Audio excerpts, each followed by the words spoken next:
She knows she's got to give me the sign.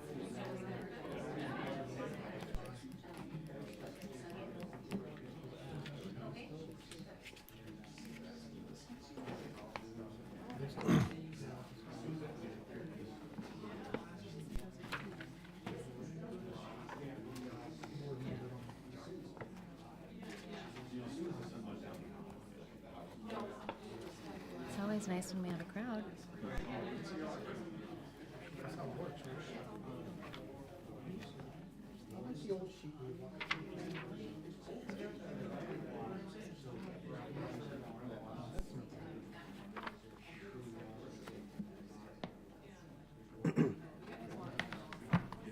I think that's everything.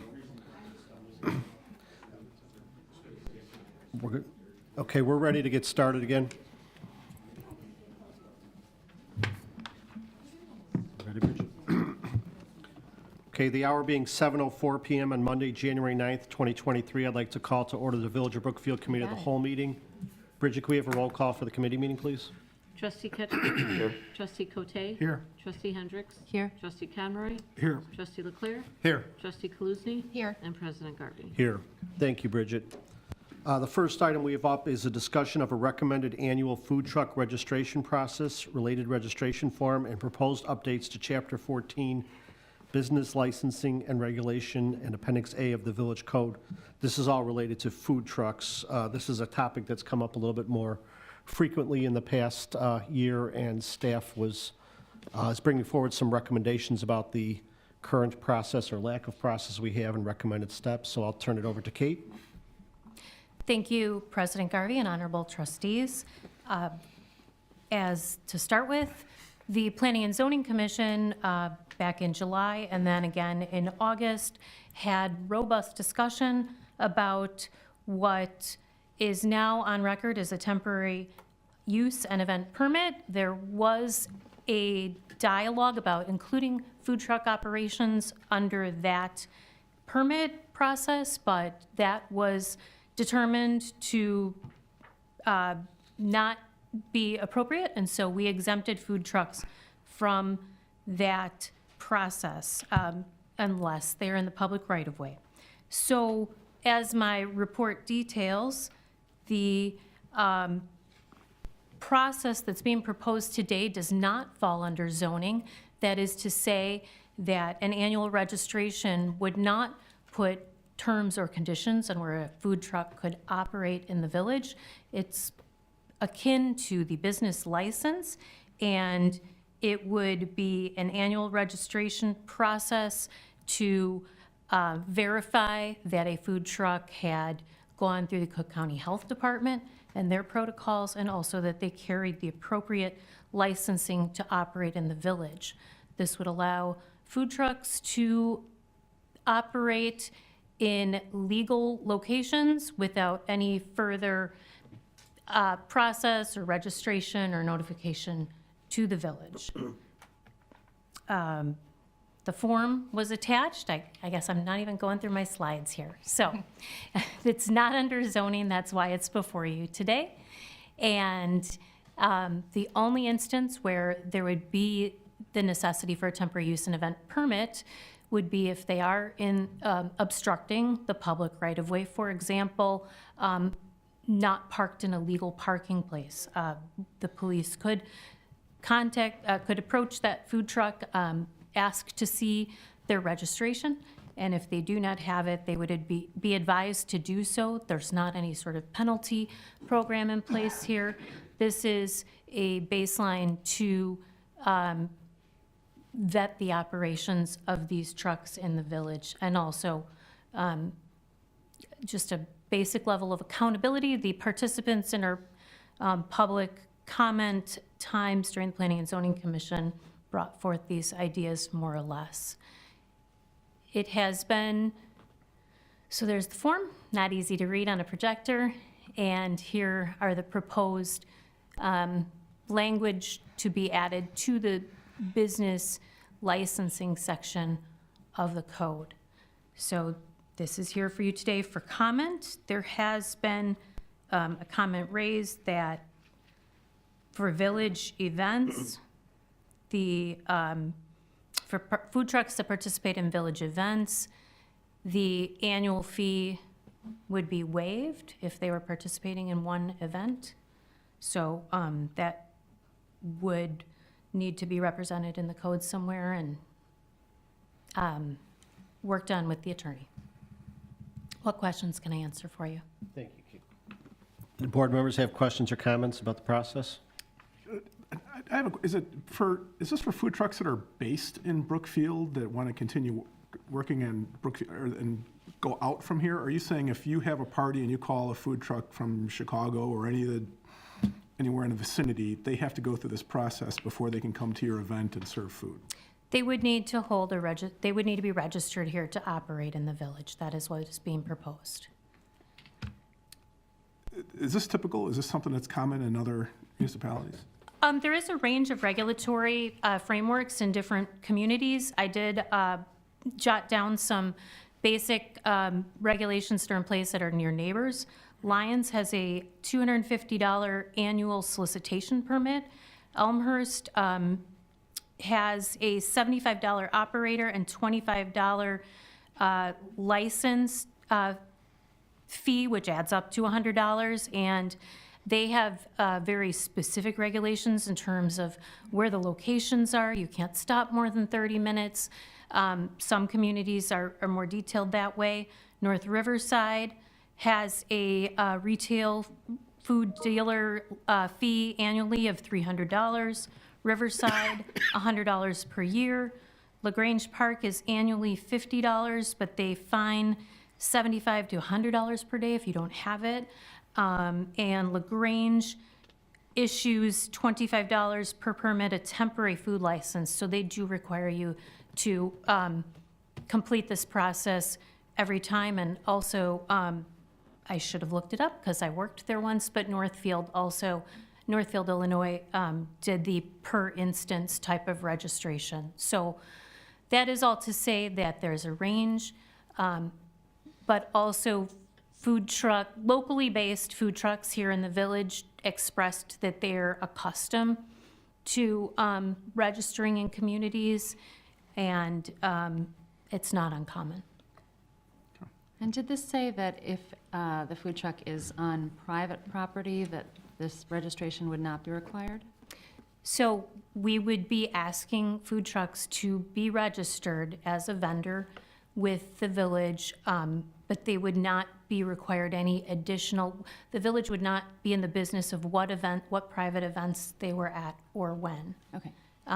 It's a measure of, it's proposed with the intention of it being a measure of protecting health, safety, and well-being of our residents. Thank you for putting this together. I know that this is very much in line with the public comment that came before the Plan Commission and with the discussion that was held there that day. Kate, you mentioned that if it's a village event, that they would not be required to have this? That request was just made to me prior to this. So we would have to further flesh that out policy-wise. If we didn't require that, what are the other checks to make sure this is a legit food truck? The fee would be waived, but the application Okay. and documentation would still be required. That would be the proposal. Okay. Other questions or comments from the board? Would there be a limitation on the hours? Like, so that somebody doesn't just park one in a parking spot and just leave it there 24/7? So the intention is to not over-regulate. So at this time, we are not putting operational time limits on it. However, that's a fair question, and we can take a further look at that. I would expect that if they're parked, let's say they park on Grand and they're in a legal parking spot and they're operating, if they leave it there overnight, where there's overnight parking regulations, the vehicle could be ticketed the same way any other vehicle could be. But as opposed to just having a permanent business right there in the parking lane, that's what I'm talking about. It's a fair question. Other questions or comments from the board? I don't quite understand the village event fee waiver, especially if they're going to be participating in other events throughout the year, or being a food truck elsewhere. It seems like it's maybe an unfair advantage if they got selected to be a vendor for the village event, and then now they have a free business license for the year. So I'm not a huge fan of that condition. I agree. I agree. Well, would it just be, maybe to clarify what's the staff recommendation? Let's say a food truck company, the only event they're going to do in the village is a Brookfield event. We want them for the 4th of July or another event. We waive the fee for that particular event, but if they were also doing business on a regular basis, would they have to then pay the fee? Is that the thought? Because, I mean, I'm just trying to clarify the concern of the board. I'll let- step in. This was a request made by, this is my fault. No, we're As trying the to, former special events coordinator, the consideration for the kind of limitations in coordinating events, accessing food vendors brings. Typically, we want them out for concerts in the park. Those are limited events, music on Grand Series, and other large community special events. And food vendors, food trucks will not come out if it is not financially feasible to them. So factors that come into consideration are size of the crowd and duration of the event. If the food truck is then made aware that they will additionally have to pay a $100 fee, and then weighing that against what they may potentially gain financially with a small crowd event, that prohibits the kind of vendors that we can access in type and number of vendors who would be willing to come. So the request in waiving a fee for a village event is so that we don't limit ourselves in access to vendors. We still remain attractive for having that amenity at any events. And we can talk about or consider, a process where if they were selected for a village event and then moved on to other events, applying that fee for any additional. But it really was to not prohibit event coordination through the village when it comes to access to food vendors. I understand that, I definitely don't understand that, but if we don't know what events they're doing and they don't have to indicate how often that they're contributing in their business license is their business license, then I think it would be hard to make them pay later to get a business license for other events. Maybe it's a discounted license, or can the village just use food vendors that have already paid and are a vendor? Anyways, I know you guys have to work that out a little bit more, but it does feel a little preferential, I guess. What's the impetus behind the whole initiative, I guess? So the village has certainly has awareness that there have been food truck vendors operating in the village now for a number of years. And there, particularly some of the points that were raised when the initial proposal was to include food trucks as a temporary use and event, were that it is a separate category, and there are operators that have not gone through the proper county food handling requirements, who may not carry the appropriate amount of liability insurance, and also fire safety matters. So when they haven't gone through the appropriate county regulatory framework, there's also indirect risk to the community as to how the food is handled, and would people become ill from that? Would there be a fire that was not handled correctly? So the main concern is making sure they have all the prerequisite documentation, inspections have taken place. My comment is similar to what Stevie said. So, I've tried to book a food truck before, and it was like pulling teeth to get someone just to call me back for a private event. And I think if you add a $100 fee on top of that, you have even higher barrier to entry. And my recommendation would be make it a $25 fee and step up the fines for noncompliance and have it first offense, second offense, third offense thereafter, where you penalize them for noncompliance, but not make it financially difficult or prohibitive for them to come out. Usually, they don't come out for a full event, they come out for 2 hours.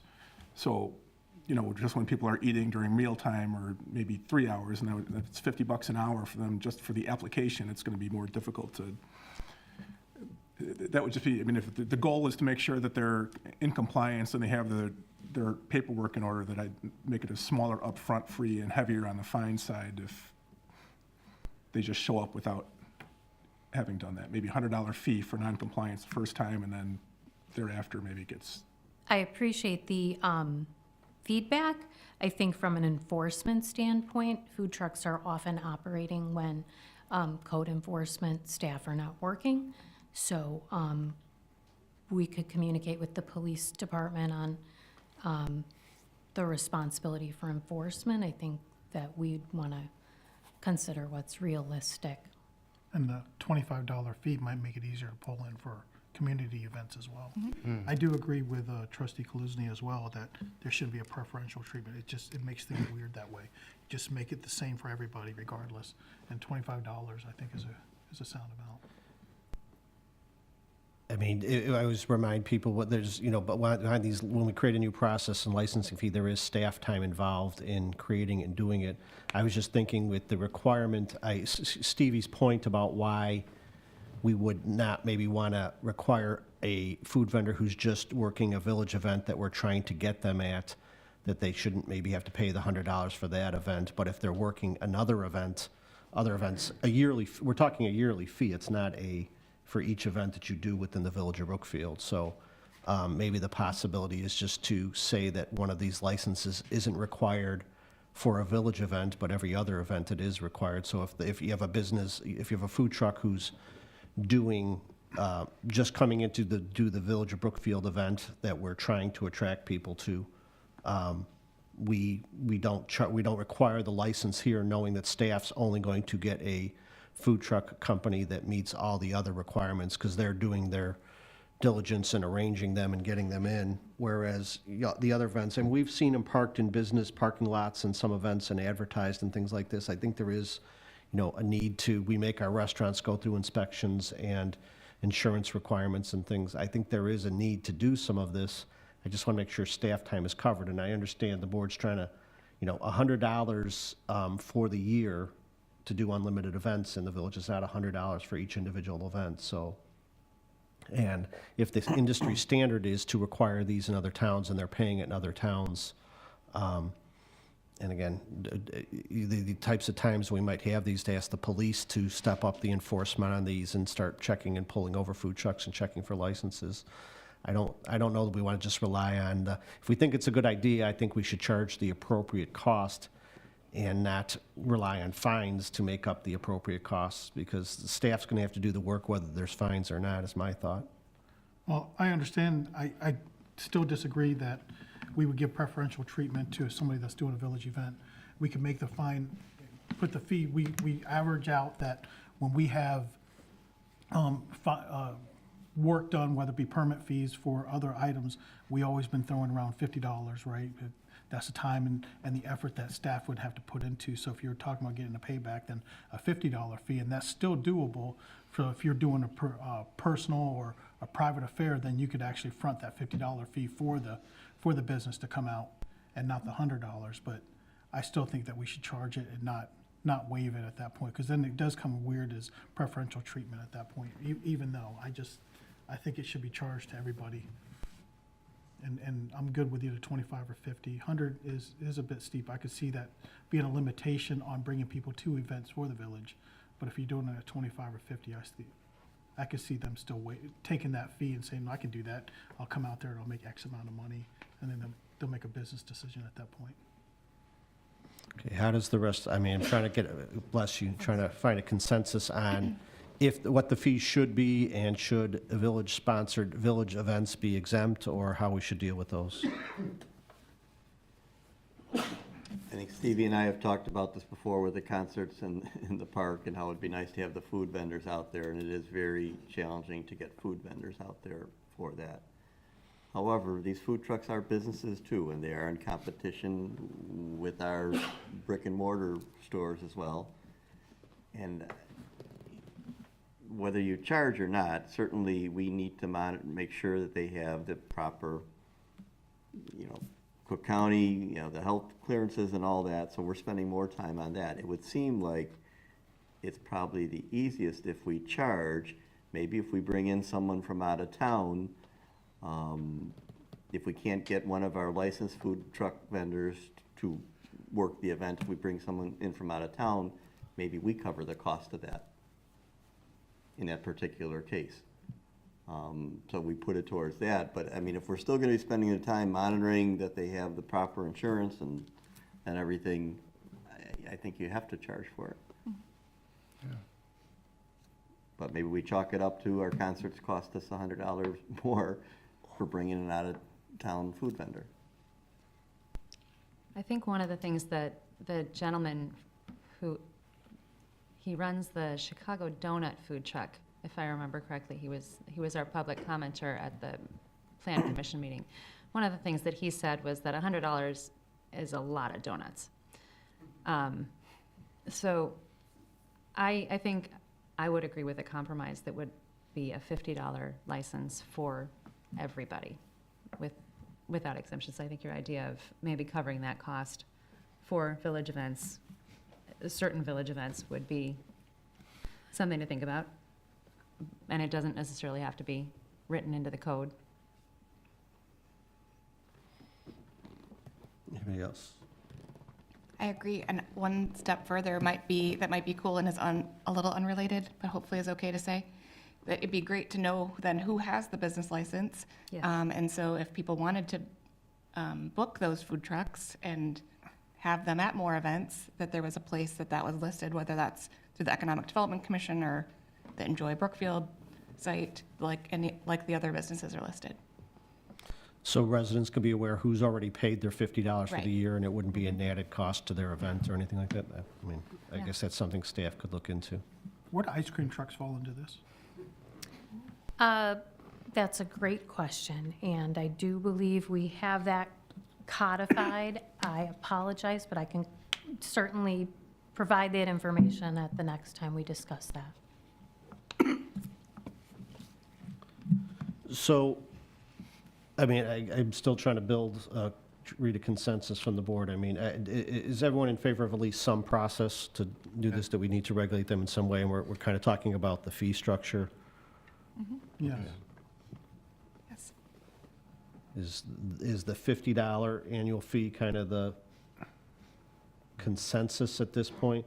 Is there any other points that we need to clarify? I mean, I guess the ice cream truck, I guess my point is maybe we should bring this back one more time with, or I mean, I don't know if we're ready to bring this to a board meeting with ordinances if we're going to make these kind of tweaks. And I guess there doesn't seem to be a clear consensus that food trucks for village events should not pay a fee in any way, whether it's Trustee Ketchmark's idea that, the village covers it or does something like that. There's some basis behind that, but I probably need to see or hear the language or how staff wants to deal with that. So should we maybe bring this back on one more committee of the whole? And we still have a little bit of time before food truck season, but hopefully it comes pretty quickly. So have you gotten enough direction from from the board to kind of come back with some maybe proposed language in ordinances, and we could decide which, if you want to put on the next committee of the whole, the first one in February? Most certainly, yes, thank you. As a reminder, because this is not represented under zoning, there's no opportunity to have these discussions prior to now, so I really appreciate all your feedback. I have one more question. towards Absolutely. that. The, aside from the ice cream trucks, what about like the bicycle carts and this could open up a whole array of things, right? You have the manual operated, but they're not necessarily a push cart, but it's still with a bicycle or a mobile. So many communities use the language mobile food vending. We could Yeah. consider something like that where it is more all-encompassing. Mobile doesn't necessarily mean motorized, and so I guess I'd rely on all of you as longtime residents as to whether there are push carts that frequent the village, but No, perhaps but there it's are. open But to they it. might. Yeah, you got to cover all the loopholes. You bet. possible loopholes. But the proposed current definition of a food truck that you propose means a mobile food vending business, and I would assume that would cover a push cart. I mean, is my reading of that. It's a mobile food vending, and it's movable as opposed to being in one place, I guess. We can certainly make sure the language does not allow for loopholes. I appreciate all of your comments and feedback. Thank you so much. Any other ideas? If I could, Doug, could you add anything to the ice cream vendors? Don't we have a line item I for that? think there is a license for ice cream trucks, but I will look at that with Kate tomorrow. Because I wonder, I mean, is that different than a food truck, really? Ice cream is food, so I would, The ice cream's not, the issue with the food trucks is you wanna make sure, because they're making it there. It's like a restaurant, whereas an ice cream truck, you're just taking out a box, it's already prepared. There is no concern about inspection of how that ice cream was made, it's already made. We're requiring them to have the proper insurance and all that as well. So I could weigh in Just about a something different community that I previously worked in that did have ice cream truck regulations on the books, and the village attorney in that community weighed in that the ice cream truck regulations would apply to food trucks. I could further review what we already have on the books with the legal team as well.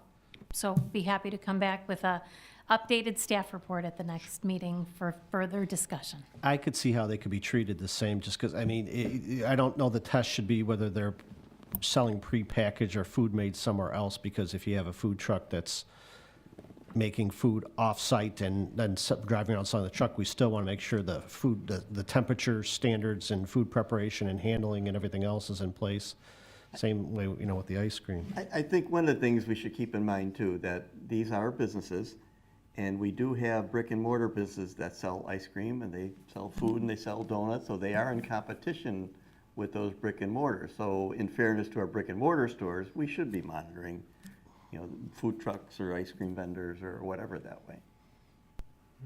I agree with you. I think that's, why staff brought it up. And the direction of the board is fine, $100 annual fee versus, a brick and mortar business that's paying property tax and everything else. I didn't think the $100 fee was out of line, but for that exact reason, we want these trucks here. They're kind of a benefit, and they come through, but we've heard complaints or concerns from business owners that, they park in front of our business, our store, and that, that type of thing, if they're not invited, and it could possibly take away their business. So we're just going to try and come up with a proper balance. So we've given you some feedback. Let's bring it back and talk about it again, and I'm sure this will generate some public comment and discussion, so we can take that in.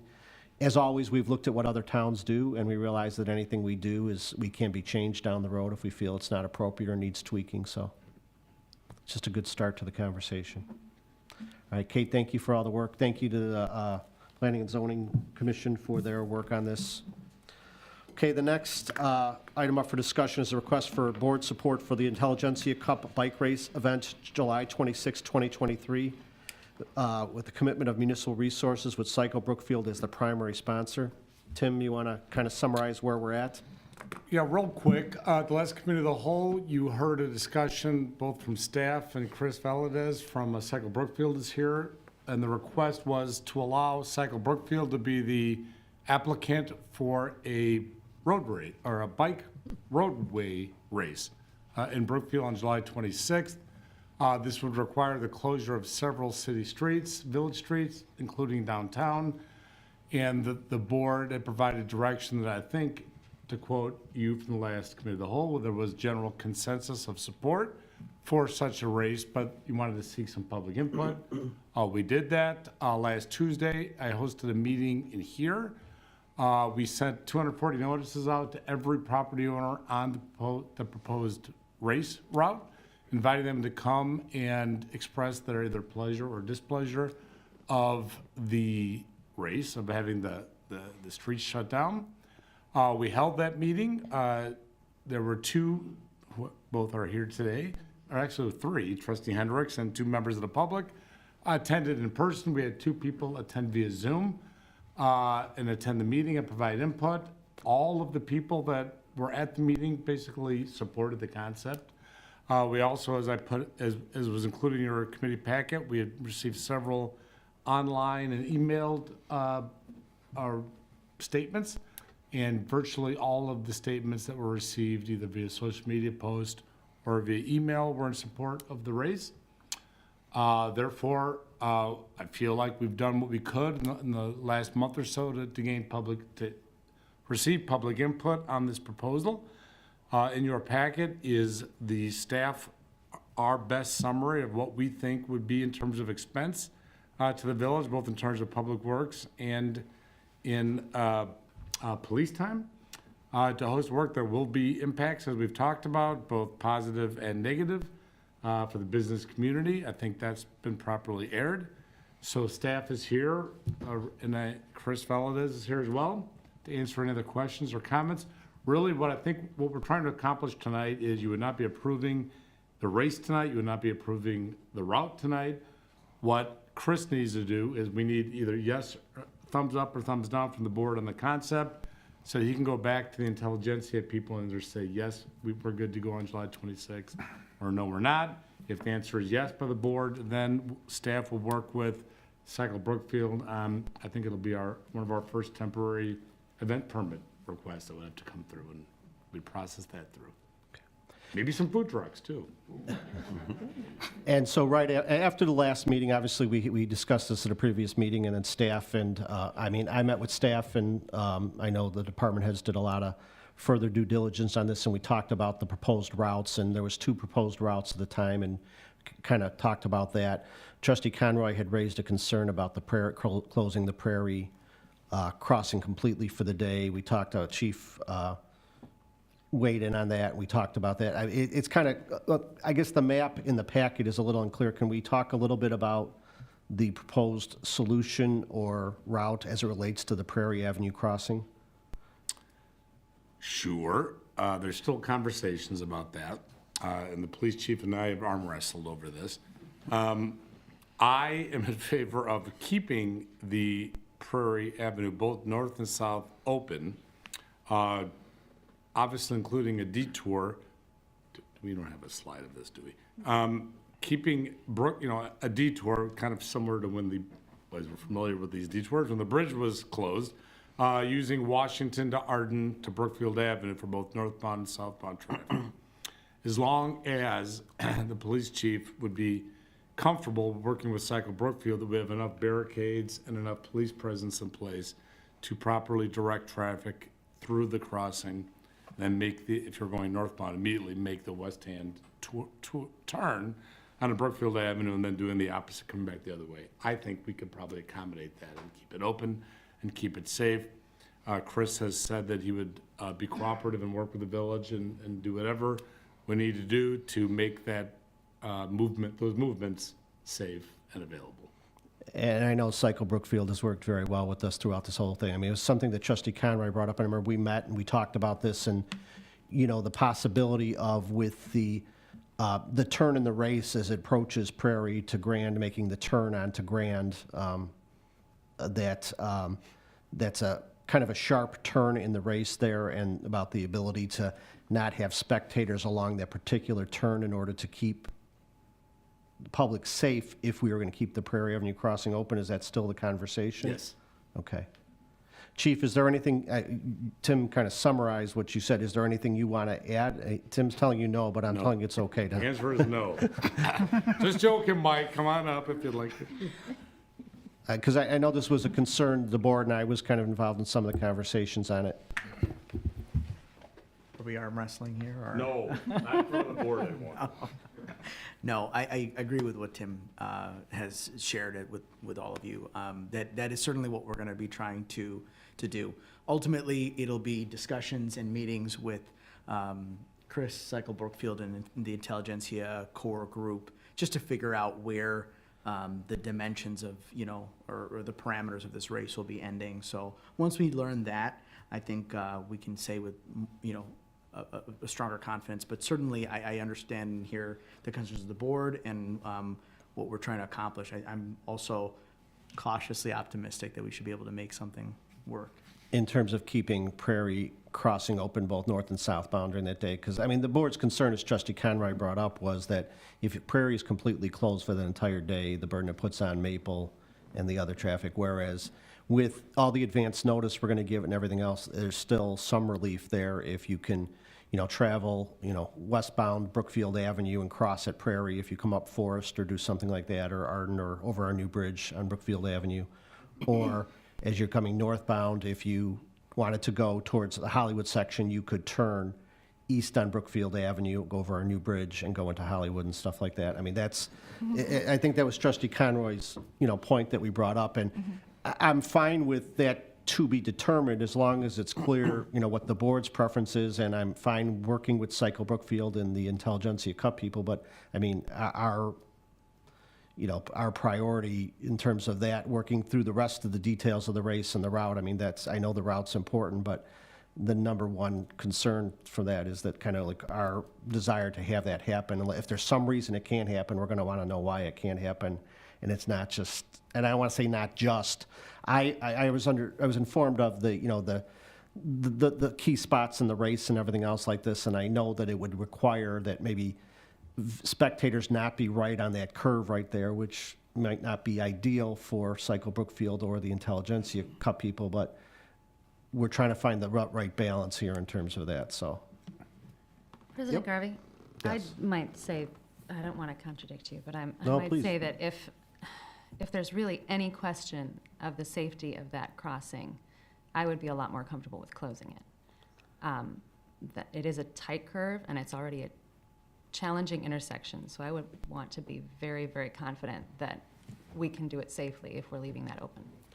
And just to clarify, my conversations with the chief and Tim were that they can, I mean, obviously, Chief Carvilla is not going to recommend anything that he doesn't feel is safe, but the concession might be that there could not be people right on that exact corner turn of the race, and I don't know that that's an unreasonable concession to do. There's other viewing points along the race and everything. So between barricades and having manpower there, I was assured, and I'd want the same assurance going forward, that if we do keep it open, I know Chief wouldn't recommend anything that he didn't feel was safe.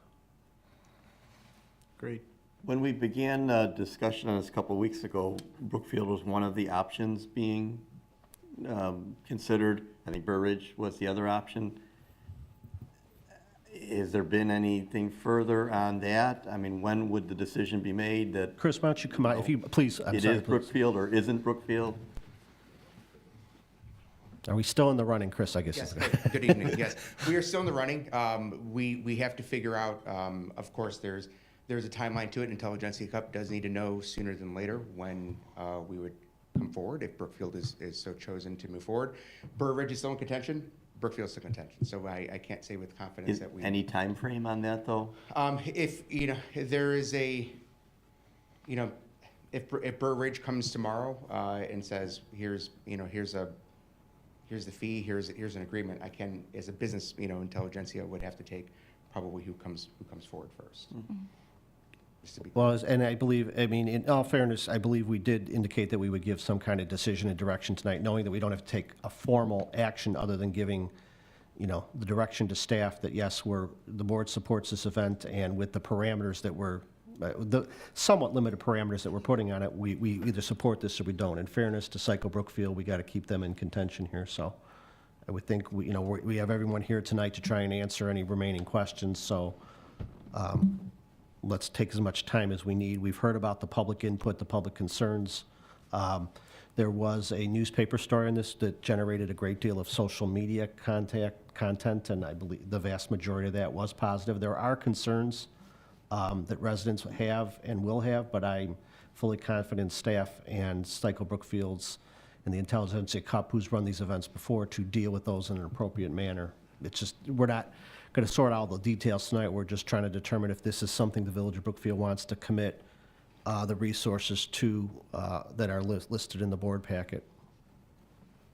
So any questions, comments the board has now? Let's kind of talk about it. I'm still very supportive of this. I'm glad to hear there wasn't any negative public feedback.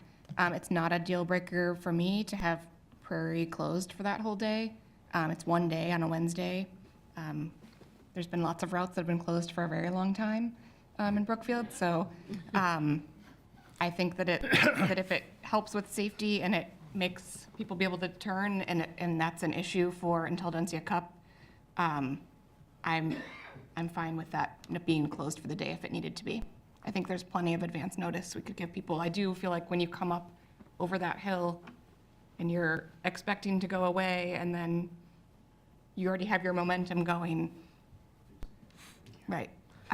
And I know, I and I just definitely want to trust make your- sure I'm clear on my point. We're not changing the route or the parameters of their turn or anything else. It's just in terms of whether spectators will be allowed at that exact turn. I mean, I don't want to, Intelligentsia Cup wouldn't accept us shortening their route or making the turn itself unsafe. It's just, it's in terms of at that particular perimeter, what public safety controls we have there from that space. If you could picture the corner from the beauty shop to basically, you know, Brookfield Breakfast, or to Sebastian's, that area there, where people would be able to not actually stand in the street. If, you know, the police department could come up with the appropriate protections to prevent people from turning. I mean, we're talking about actual barricades, physical barricades and things, so when people come over the tracks, I just want to make clear, we're not asking them to change the parameters or the width of the race course or anything. Sure. And I guess I'm saying whether we have to close Prairie or not, I'm in favor of the. I'm sorry, I interrupted, so if you got other points. As far as there was one email that came in from a resident. I thought we had talked about this on the last time you were here, and it was about access for those who live in the racing area, for them to be able to leave or come home, et cetera. There was going to be breaks in the time, right, that would allow them. Okay, good, because that's how I answered back to the individual. I was like, it is my understanding that there is going to be moments in time where there will be an allowed break to allow those who need to leave and come to go to their houses or get out to their appointments, et cetera. You're correct, yeah. There are traffic interludes that we're planning for, as we're calling them, to maybe 3 maximum, where we have to kind of work through the timing in more detail with Intelligentsia Cup, the proposed races that are going to happen throughout the day, and make sure it all fits into a very, very, very tight window. But the traffic interludes typically are about 10-minute windows. And again, my default answer for the traffic interlude, like with the Prairie Avenue crossing, would be in complete agreement with the police and safety officers that are helping to organize the event.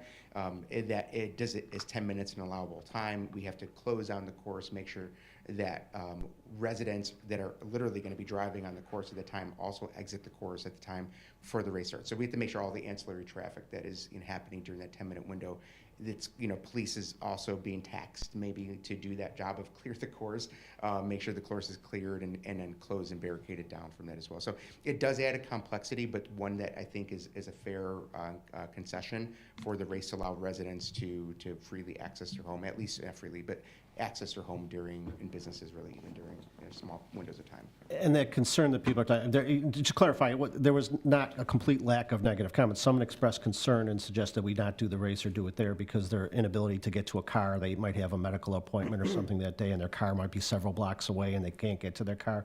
I think those are things that I know Cycle Brookfield and Intelligentsia Cup have dealt with in other towns, and logistics can be, there's going to be a lot of advanced publicity on this, and if something comes up that particular day, there's ways to get people, if their car is parked and they can't get there, I'm sure there's people that could give them a ride, or bike taxis, or give them a bike ride to their car, that type of thing. Bike taxis are talking my language. I know you'd be that creative and come up with things, and it's not going to be without some inconvenience to some people, but we've done, there's been events like this in the past, where there is some inconvenience for the day out, but it's the board's job to weigh it. And I think there's a consensus, forming from the board that we want to do this with the understanding that we'll work out as many logistical details as we can with the cooperation of Cycle Brookfield. Understood. I just want to publicly said again that there was going to be moments in time. Thank you. Yeah, there will be. Other comments, questions? I just want to throw in, I do think it's important that we keep Prairie open. I just think we want this to be successful, and we want to limit the negative feedback. And I think people that are frustrated, when there's a freight train going across, traffic on Maple can be backed up all the way to the circle heading southbound. And you compound that with everyone trying to get to that one crossing, and I just think you create a lot of frustration for residents who then start posting and, why is, what's going on. And to limit that, I think, it's a huge intersection. If you actually go there and physically look at it, it's, all those streets converge. I think there's plenty of room to create the track, safety barricades, and still have at least one avenue for northbound and one avenue for southbound to be able to access that crossing and just limit the potential frustration and the negative feedback and still accommodate the race. And to me, I think that would be important. Yeah, my comment there is, Psycho Brookfield and Intelligentsia Cup are committed to safety first in these Sure. events. Yep. So ultimately, I'm, deferring to our safety experts in the village, police, and as coordination comes through with Intelligentsia, if the course allows for Prairie North and southbound to be open and accessible for car traffic, it's something that I absolutely would, have a goal to meet. However, my commitment is to safety first and making sure that safety is going to be not just for the bike racers, but also the residents, the pedestrians, the spectators who were drawing in not just from Brookfield, but from across the Chicagoland area who are expecting a safe, sound event, and to be safe and sound when they're watching this event. They're expecting safety, and that's our commitment. This is through safety. And just to add to your point, just again, it's not just the inconvenience to the residents and people driving the town. I mean, there is the public, our police and fire department will get wherever they have to, whenever they, need to. But, if Maple Avenue is the only north-south, route and it's backed up with traffic, police and fire response could be delayed where you have the option of the safety valve. I mean, I think it's more of a safety valve that day. We're going to encourage people to avoid the area in vehicle traffic, but there's that safety valve of having the, if the police have to get to something on the south side and, have to go to Maple and Maple's backed up, I know they could get around it, but it might delay a response. So your original point of trying to keep it open, I support that completely, trying to keep it open. And again, knowing Psycho Brookfield's willing to cooperate and always has been, makes it easier, so. Any other questions or concerns from the board? We're aware that, there is going to be an expense to the village, and I mean, I think I speak for the board, this is an investment that we're making. We see this as an economic development and a community development tool.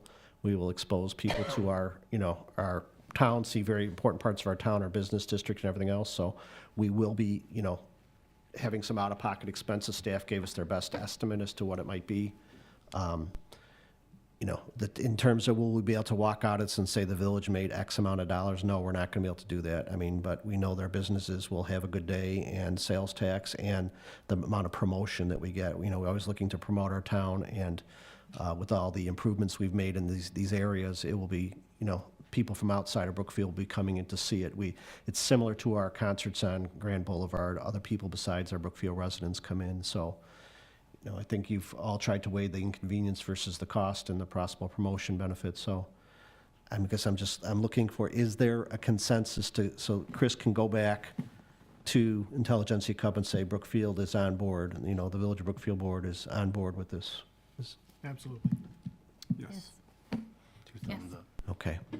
I just want to do one thing. I know there's a bunch of people in the audience sitting by you, and I think they're all going to get up and say they're in favor of it, and I won't prevent them I from don't getting up. think that they're going to do that. But I mean, they could, but is there anyone here that wants to get up and say something about the potential Intelligentsia Cup race that hasn't been, or I won't, because if you can all get up and say something in favor of everyone, is there anyone here that would like to say something else?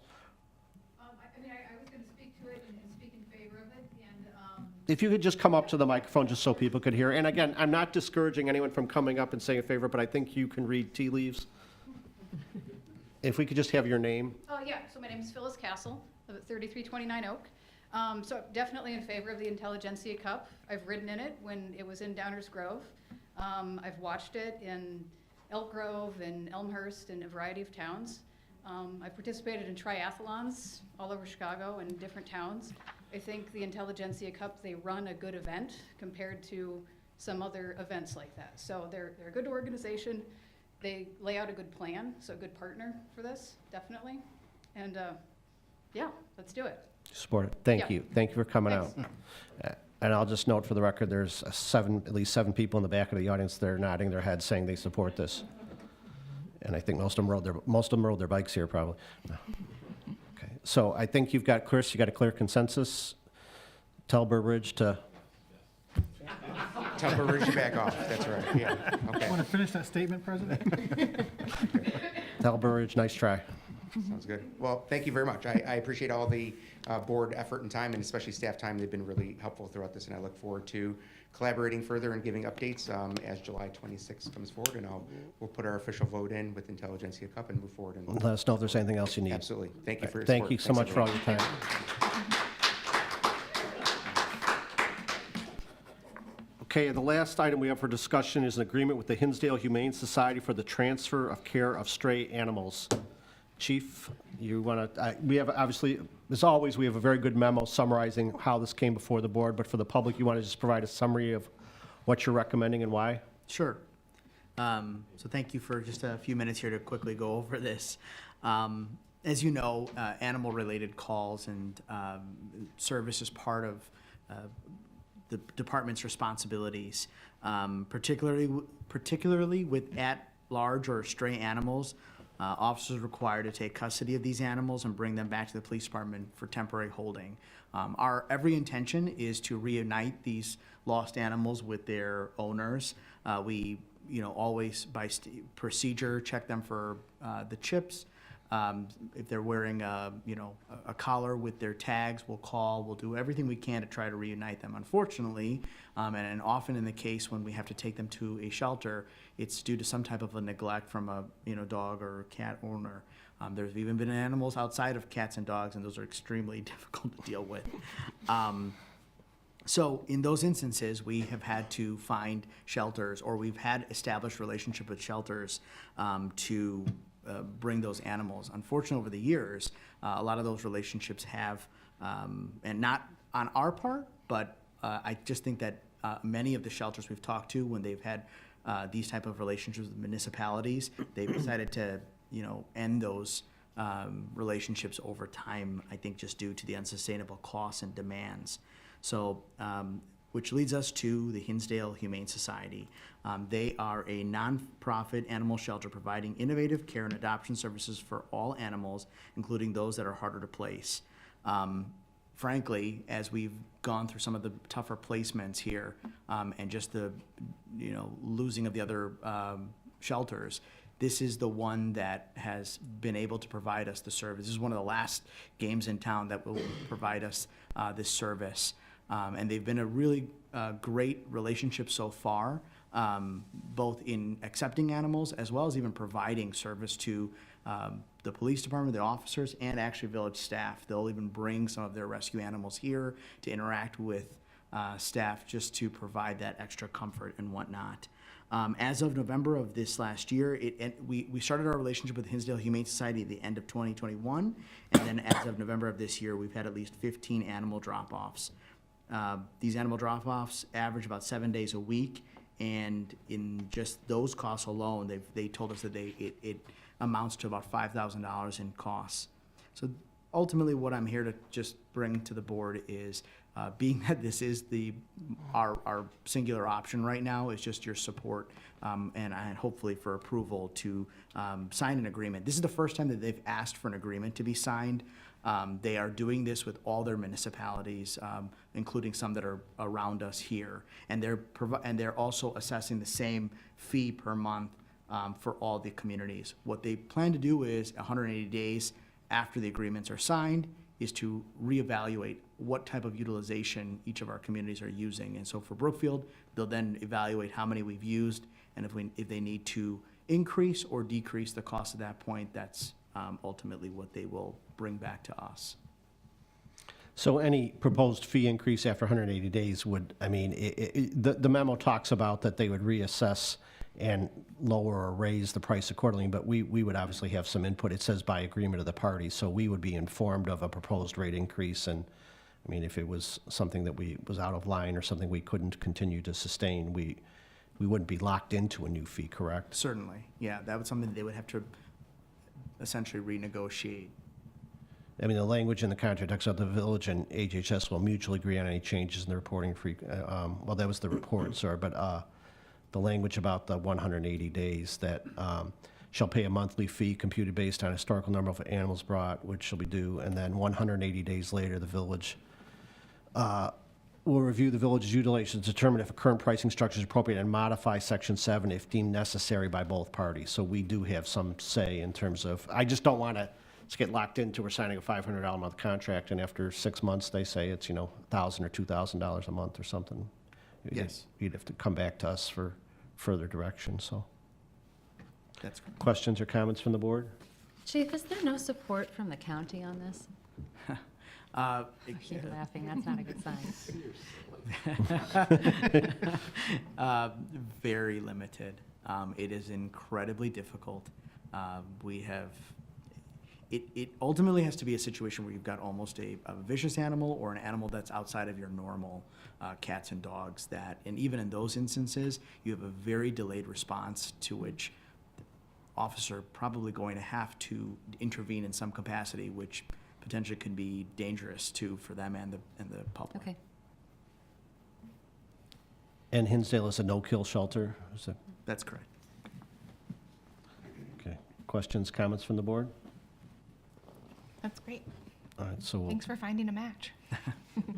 all right, so we'll put this up for, to approve, to vote on the agreement at the next board meeting. Thanks for bringing it forward, Chief. Thanks. Okay, that ends the items we have up under regular business. Once again, I'll ask, is there any public comment? Any public comment on this side? Any public comment on that side? Okay, hearing none, is there any need for executive session? No, sir. So I would entertain a motion to adjourn the committee of the whole meeting at 8 o'clock. So moved. Second. Motion was made by trustee Cote, second by trustee Hendricks. Roll call, please. Trustee Ketchmark? Aye. Trustee Cote? Aye. Trustee Hendricks? Aye. Trustee Conroy? Aye. Trustee Leclerc? Aye. Trustee Kaluzny? Aye. Motion passes. Thank you for